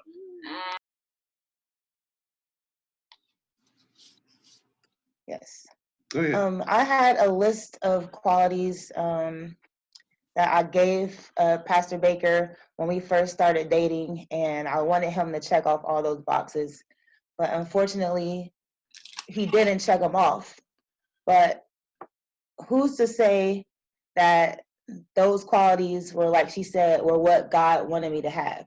Sometimes we are, like Brother Kenny said, sometimes we're on the petty stuff, and we're worried about the small insignificant things. But when I started to think about the ministry aspect of it, he again checked off all the boxes. And so it's not always about how tall or how fat or how skinny or how much money they make, because once you fall in love with the person, you'll be able to make it, and all those small insignificant qualities won't even matter. And so my father and my mother always taught me that you never kick anybody when they're down. You always give people chances. And although he didn't meet all those standards that I had, once I fell in love with him, then I'm willing to go with him if he has millions of dollars or if he has no dollars at all.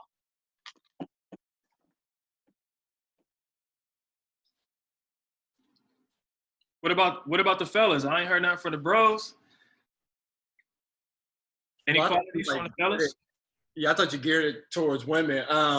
Yeah, I really didn't have a list. Like, I didn't have a type. I just wanted her to be cute, with long hair, love God, like me, and that was pretty much it. And my wife, she met all of those qualities. But as far as like a list, I had a list a while ago. Like, I read the book that I believe that everybody who was in church back in the early 2000s, I Kissed Dating Goodbye. So I read that book, and I just knew like that I was going to have a list, and my wife was going to fit all of these different things. But as I got older, I'm like, God, I just want what you have for me, and my list could never compare to what I got in my wife. So yeah, I was just looking for somebody who was just going to love.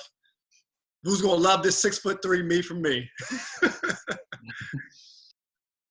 Okay. And we had another.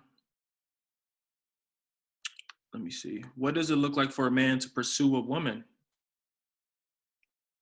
And then we'll do one more after that. We'll do Sinclair's, and then we'll wrap it up because I don't want to keep you guys too long. So what does it look like? What does that pursuit look like for you guys personally?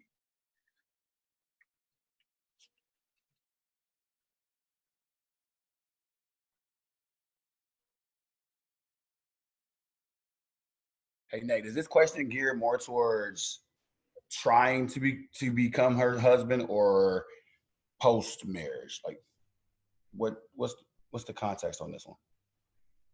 Can we get some clarity on that? Who asked that? Yeah, that was me, Janice. Can you guys hear me or no? Yeah, we can hear you. Okay. Yes.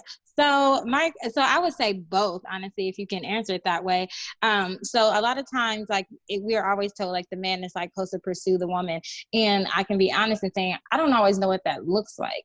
And so I would want to be like, when you're dating, like what does it look like if a man is like pursuing you? Because I know people have different personalities and how they approach things, but at its essence, what does that look like? And then even when you're married, like what does that look like as well? I'm gonna jump in on this one. So I think now more than ever, especially at our age, if a man is not telling you exactly what he wants, then I feel like it's a waste of time.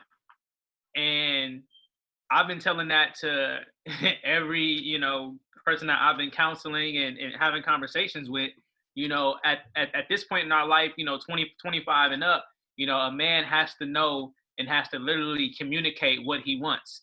And so pursuing you, he needs to say what his intentions are. And sometimes even, especially young women, you have to be honest, and eventually it's there. You know what a guy's intentions are. You know what a guy wants. And don't think it's you being pushy if you ask the question, what are we doing? Or if you ask the question, what is the plan for this relationship? Because one thing you'll never be able to get back is time. You'll never be able to get time back. And so if you spend months and years sometimes in a situation, never getting clarity, then at the end of the day, you kind of you're kind of at the blame because you never got clarity on the situation. You never go into a job without getting the job description and knowing exactly what your duties are. And so sometimes we play roles without having a clear indication of what those roles are supposed to be. So I guess my answer, Janice, is that when a guy is pursuing you and he's serious about it, he's telling you what he wants. You know what I mean? Like when I told Bo that I wanted to be with her and I want to marry her and that's what it is, I was intentional about what I said, and then my actions followed up in that. So I think that's what pursuing looks like, is saying it. But I may be cut from a different cloth though too.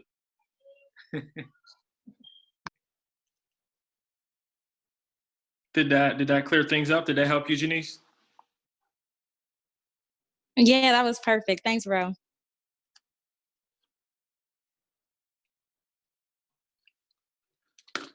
Okay, I know Sinclair had asked,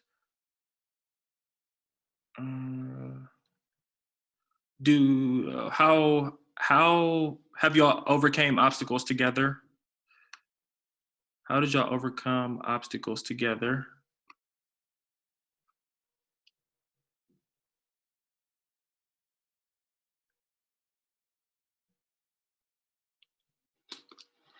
We can chime in on this. It goes back to just me and my petty ways. Rolanda is just like, she's really good at keeping focus on the bigger picture. Mm-hmm. When I can really want to focus on little things little minute things that just really don't matter at the end of the day.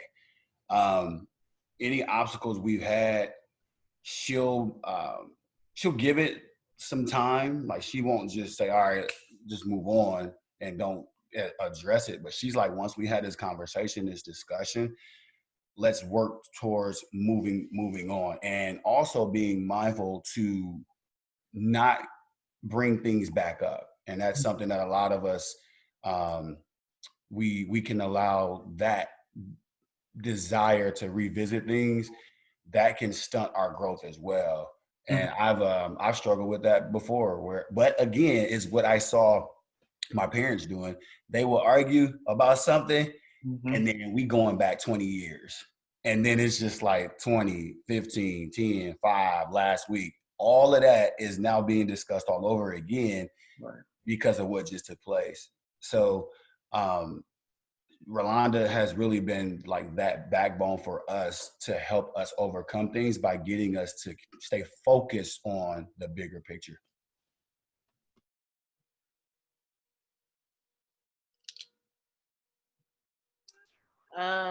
I'm going to say,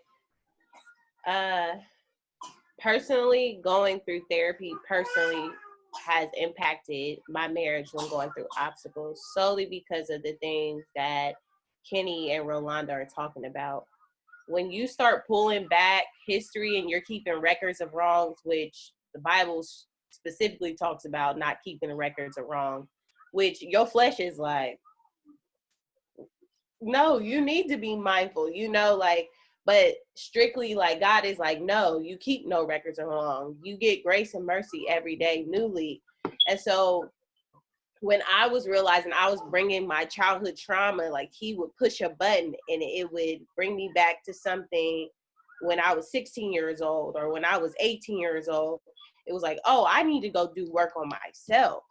This is not a him issue. Or I'm thinking we're in an argument and I hear my dad. I gotta go work on me, and I think it takes a lot of maturity when you're in a rough patch to figure out, like, I got to do some healing and we need to get some communication tactics. And sometimes it does take a third objective voice to help you communicate what each other is saying, because you're missing it. And so going to a church or finding an outside source that you trust that does marital therapy, sometimes you need that objective voice. For my husband and I, because his parents are in ministry, they just do really good at being an objective voice when it's like real bad. But I do go to therapy personally, so I know when he's touching on triggers, and I can say, oh, that's not today. That's touching on something that I'm still working through. So we got to be sensitive there. And I think knowing yourself and communicating that, so when you're in those rough patches, you start to advocate, you start to learn how to talk to your spouse. But I think in an obstacle or a rough patch, I would recommend a third objective voice. And it can't be your parents, for real. Like, it works for us, but I don't really recommend it, solely because your mom is gonna be mad still after y'all get through it. Like, I wouldn't recommend that to everyone. That's a really rare case. But if that third voice will be like, I hear what Josiah is saying this. Do you understand why he's saying that?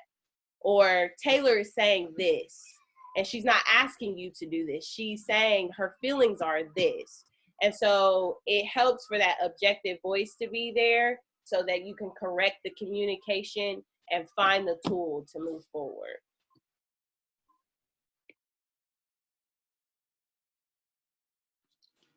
Thanks, Tay. We have another good question. Marco wanted to know, how did you prepare for marriage in your season of singleness?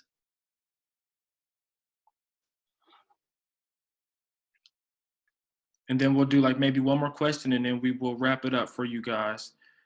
How did y'all prepare for marriage in your season of singleness?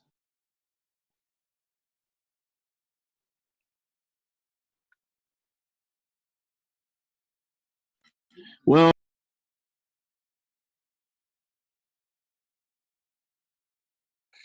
my wife said she didn't really prepare. She just had sworn off dating for a little bit. You want to comment on that? I had just started. I was in my first semester of grad school when I met Julian, and I decided that just for that time, I'm just going to focus on something else. And people always talk about sometimes when you stop thinking about something or stop focusing on it, it happens for you. So it's not that I wasn't prepared to meet him and wasn't prepared to date him the way that I did. It just wasn't something on the forefront of my mind at the time. Mm-hmm. Why are you breathing so hard? I'm pregnant. I'm out of breath.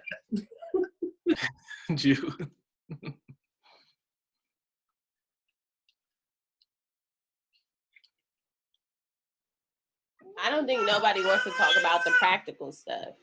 Like, fix your credit.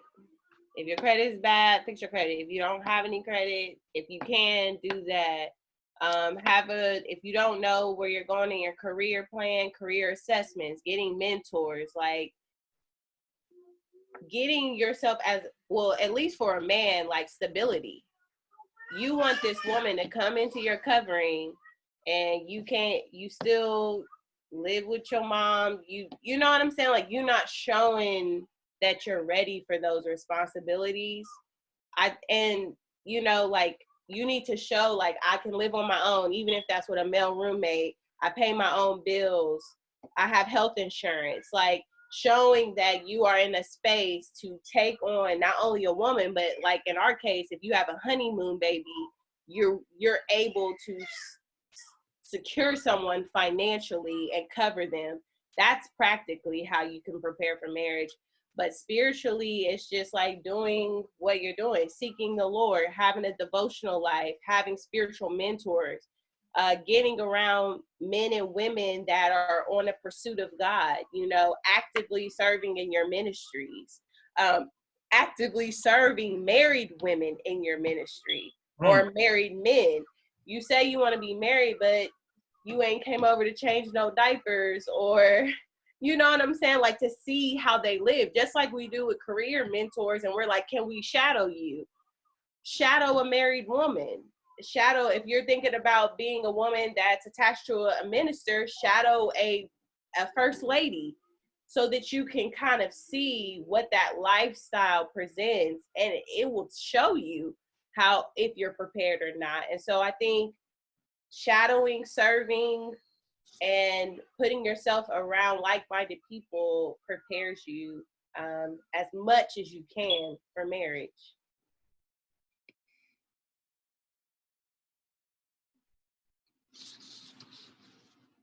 Brother Jacob, what's up? Okay, so I think those were all of the questions. We are a little past 7. We're about 15 after. I'm going to be very conscious and respectful of y'all's time. So we just went over our mark a little bit. We're going to end with a prayer, but I want to thank all of my panelists. I want to thank you guys for being vulnerable, for being transparent, for answering the questions thoroughly. And I know this has been crazy trying to get this thing scheduled, but I really, really appreciate y'all. Y'all such a blessing, and all of y'all mean a lot to me. Y'all gonna make me cry. Somebody give me some tissue. I'm just kidding. I'm not gonna cry. We're gonna have Marco lead us out in prayer, if you can. Yeah, I got you. Can you hear me? Yes, sir. We can hear you loud and clear. Okay. Can we clap out for Nate before we go, though? For the man who put this on? Come on, y'all. Can we clap it up for him, please? This man that had to do this, young man, trying to do well for us. Appreciate you, y'all. Good up to you guys. Thank you. Love you. Oh, also, thanks to everybody who tuned in. Y'all been on here for a couple hours, and y'all took the time out of y'all's day to listen and to get fed. And so I'm praying that y'all got something from this. Thank y'all for, the people who told other people to log on. I appreciate that. People who shared it on Instagram or whatever. Thank y'all. And happy Mother's Day. I know y'all probably got some plans for y'all's moms or whatever. Happy Mother's Day in advance. Marco? You're on mute, bro. My fault. Father God, we thank you for this time period. We thank you for this moment of fellowship, Father God. God, we just ask in Jesus' name that we will leave from this conversation with new perspectives, new ideas on how to carry out relationships, God. God, we just ask that you would pour back into everything that, everybody who spoke on this panel poured out, God. God, we ask, Lord, in Jesus' name, that you would continue to build Nate and his ministry and whatever you desire to do in him, God. Continue to touch our hearts, our minds, our souls, and just use us as the living testimonies to say that God can do absolutely anything. Mm-hmm. To your precious name, we so sincerely pray. Amen. Amen. Amen. Everybody, I appreciate y'all. I love y'all. You ain't got to go home. But you got to get the heck up out of here. I'll talk to y'all soon. See ya. Good job, Nate. Appreciate it. Hey, thank y'all, panelists. Appreciate it. Nate. Good job. The hair grease, baby. Yeah, looking real.